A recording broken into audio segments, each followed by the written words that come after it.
고려말과 조선 초 국가의 안위를 위협했던 왜구를 외교적으로 제압하기 위해 40여 차례 일본을 드나들었고 조선인 포로 667명을 구출해낸 인물, 그가 바로 조선의 대일통신사 이이에다. 요즘을 얘기하면 일본 지역을 전문으로 하는 외교 전문가였다. 리게이상은 당시 조선의 とても優れた外交官でした. 대마도와 일본 본토를 넘나든 조선의 전문 외교관 이이에.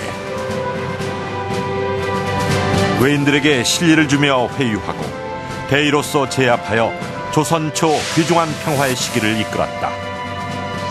멀고 험난한 일본행을 칠순의 나이에도 자청했던 이이에의 사명은 과연 무엇이었을까?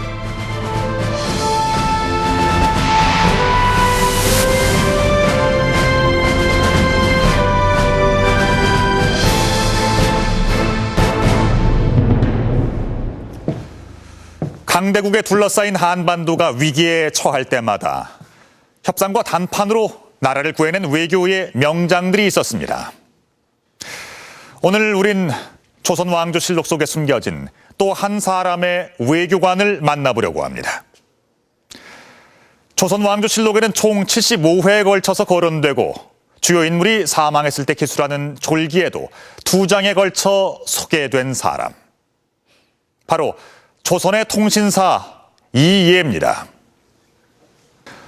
졸기의 마지막 대목엔 이렇게 쓰여져 있습니다.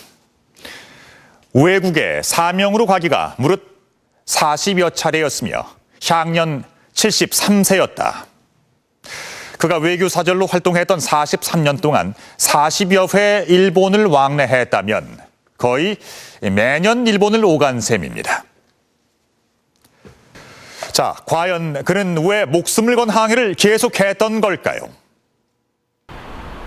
일본 도쿄 시내. 한 골목 안에 유서 깊은 출판사가 자리해 있다. 오랫동안 역사서적을 발간해왔던 이 출판사가 최근 야심차게 준비 중인 책이 있다. 바로 현해탄을 건넌 조선 외교관 이이에. 이 책을 출간하며 편집자도 새삼 감탄했다. 今のようにね、飛行機があって自由に行き来ができるわけでもないし、そういう時代に何度も行き来をしたその外交官がいらっしゃったっていうことについて、非常に感銘を受けました。 한국에서도 잘 알려지지 않은 조선의 외교관 이이에를 주목한 이 책의 저자는 누구일까? 제작팀은 후쿠오카로 향했다. 이이에의 책을 쓴 이는 현지 기자로 일하고 있는 시마무라 하츠요 씨. 그는 일간지 기자이지만 한일 관계사에 관심이 많은 조선통이다. 특히 그는 1999년부터 임진왜란 이후 조선통신사에 관한 기록을 기행문 형식으로 쉽게 풀어 쓴 책을 여러 권 펴내기도 했다. 99년부터. 시마무라 기자가 최근 집중하는 것은 에도시대 이전, 즉 무로마치 시대의 조선통신사다. 이렇게 관심사가 옮겨진 건 이이에라는 인물을 발견하면서부터다. 江戸時代の朝鮮通信史を私は対馬でいろいろですね研究しておりまして、その中で室町時代の通信史は知られてなかったですね。イエというのはどういう人物だったんだろうかと、それを知りたいと思いましたし、それと孫妃玄、新宿氏、彼らですね外交官日本で知られてますけども、それ以上の人物ではないかと、それが知られてないのはおかしいというような思いで本作りを始めたわけです。 그는 일본 곳곳을 뒤지고 한국을 오가며 이에 관한 자료를 꼼꼼히 찾아냈고 그 조각들을 결합시켜 한일 관계사 속에 숨어있던 이해의 존재를 재발견했다. イエは、日本にたびたび来てですね、外交を通じて、日朝友好をですね作り出して築いていくと。彼はですから大きな光、光芒をですね放った外交官であったと。 한국보다 일본에서 먼저 알려진 무로마치 시대 조선통신사 이이에. 이 책에는 그의 일대기가 일목요연하게 정리돼 있다. 현해탄을 오가며 활약했던 이이에. 그의 흔적이 남아있는 곳은 한때 왜구의 소굴이었던 대마도. 왜구를 막기 위해 조선 조정의 노력이 집중됐던 곳이다. 원통사가 자리한 사카 지역은 14세기 대마도주가 머물면서 번창했던 대마도 정치의 중심지다. 향토사학자 나가도메 선생은 원통사에 자리한 이해의 유적을 안내하는데 다름 아닌 통신사 이해 공적비다. 이 공적비가 원통사에 선 것은 이유가 있다. この寺が利慶が来るたんびによく来た縁故があるということからここを選んだわけですよ。 1408년 대마도주가 지었다고 알려진 이 원통사는 조선에서 온 통신사가 대마도에 도착했을 때 머무는 장소로 대일외교의 사랑방 역할을 했던 곳이다. 이에 또한 이 절에 머물렀으리라 추정된다. 이의 행적은 나가도메 선생이 펴낸 저서에도 잘 담겨 있다. 그는 대마도의 역사를 세 권으로 정리한 대마국지를 펴냈다.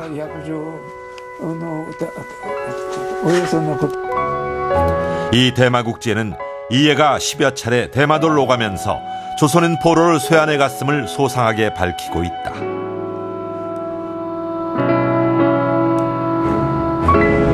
그렇다면 일본, 특히 대마도에 발자취를 남긴 이해는 과연 어떤 인물이었을까? 울주군 웅촌면 석계서원. 이해는 울산 학성 이씨의 시조다. 고향인 울산에선 종친회가 한 해에 2번 서원에서 제를 지낸다. 가을엔 이곳 석계서원에서, 봄엔 용연서원에서 제를 올린다.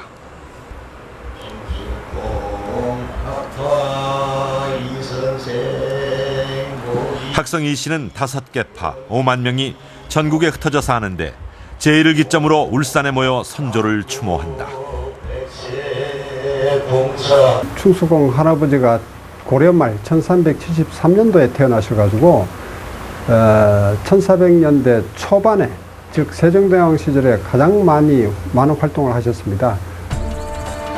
봄철에 제를 지내는 용연서원은 대원군의 서원 철폐 정책으로 석계서원이 소실되자 울산 유림들이 주도해서 제를 지낸 곳이다. 석계서원이 복원된 후에는 봄, 가을 나누어서 제를 거행할 정도로 추앙받는 이해. 그의 활동 중 가장 주목해야 할 것은 43년 동안 40여 차례 걸친 일본 사신행이다. 그는 왜 그렇게 자주 일본을 방문했을까? 고려사 1223년에 처음 등장한 왜구. 충정왕 2년엔 왜구의 침략 지역도 확산됐다. 고려 충정왕 1350년 이후 왜구는 더욱 심각한 양상으로 연안을 노략질했고 고려 공민왕 때는 침입 횟수가 115건, 우왕 때는 378건에 이를 정도로 피해가 극심했다. 고려 정부는 도서 연해 지역에 살고 있는 백성들을 내륙으로 옮겨 살게 했습니다. 그랬더니 왜구들은 여기에 이끌려서 내륙까지 들어오게 됩니다. 당시 고려의 곡창지대는 거의 다 연해 지방에 있었습니다. 그래서 그야말로 이 곡창을 버리게 된 것이죠. 그래서 국가의 재원이 줄어들게 되고, 경상도부터 시작된 왜구의 노략질은 곡창지대인 전라도로 번져갔고 조운선이 다니는 충청과 경기 지역까지 피해를 입었다.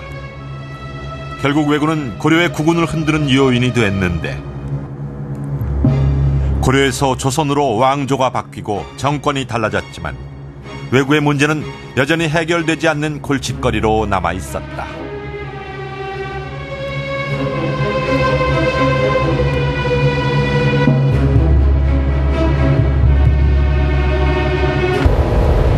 당시 왜구의 근거지는 대마도 일대.